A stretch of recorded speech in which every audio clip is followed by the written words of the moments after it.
Track પર shoot કરેલી reel viral થતા રેલવે પોલીસે હાજર થવા નોટિસ આપી હતી। નવસારીમાંથી પસાર થતી DFC ડેડિકેટેડ ફ્રેટ કોરિડોરની રેલવે લાઇન પર બેસીને મોબાઈલમાં વાતો કરી રહેલા મિત્રોના મોત થયા હતા। તેના ગણતરીના દિવસોમાં જ નવસારીની વિડીયો ક્રિએટર સલોની ટંડેલની રેલવે ટ્રેક પર શૂટ થયેલી રીલ વાયરલ થતા રેલવે પોલીસ ચોંકી ઉઠી છે।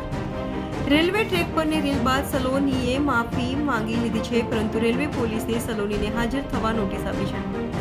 રેલવે પોલીસ સલોની સામે કાયદેસરની કાર્યવાહી હાથ ધરી શકે છે। રેલવે ટ્રેક પર રીલ બનાવી સોશિયલ મીડિયામાં અપલોડ કરી નવસારીની વિડીયો ક્રિએટર સલોની ટંડેલે અન્ય યુવકો સાથે નવસારીમાંથી પસાર થતી DFC ડેડિકેટેડ ફ્રેટ કોરિડોરની રેલવે લાઇન પર હિન્દી ફિલ્મના સોંગ સાથે રીલ શૂટ કરી હતી।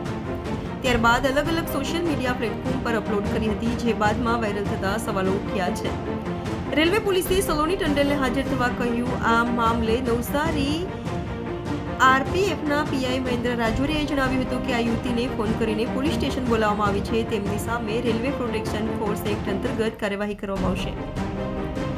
આ પ્રકારના વિડીયો બનાવવાથી રેલવે ટ્રેક પર અકસ્માત સર્જાય છે, જેના કારણે આ પ્રકારની કોઈ બીજી વાર હરકત ન કરે તે માટે કાર્યવાહી જરૂરી છે।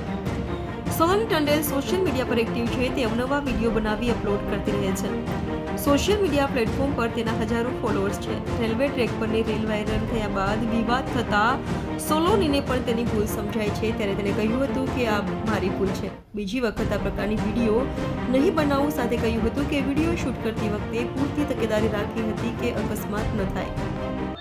ऐसे लोगों को यही कहना चाहूँगा कि जो है रील बनाने की जगह नहीं है। DFCC की लाइन या रेलवे की लाइन जो भी है, वहाँ रील ना बनाए तो ही अच्छा है, क्योंकि ट्रेन कब आ जाएगी उनको पता भी नहीं चलेगा। वो रील जो है ना उनकी ऊपर की रील बन जाएगी। ऐसे लोगों के खिलाफ क्या कार्रवाई करना होगी?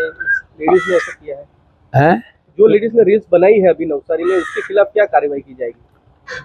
उनके लिए जो है ये रेलवे क्रॉस करने के लिए जो है 147 की धारा है, उसके तहत जो है उनके ऊपर कार्रवाई की जा सकती है।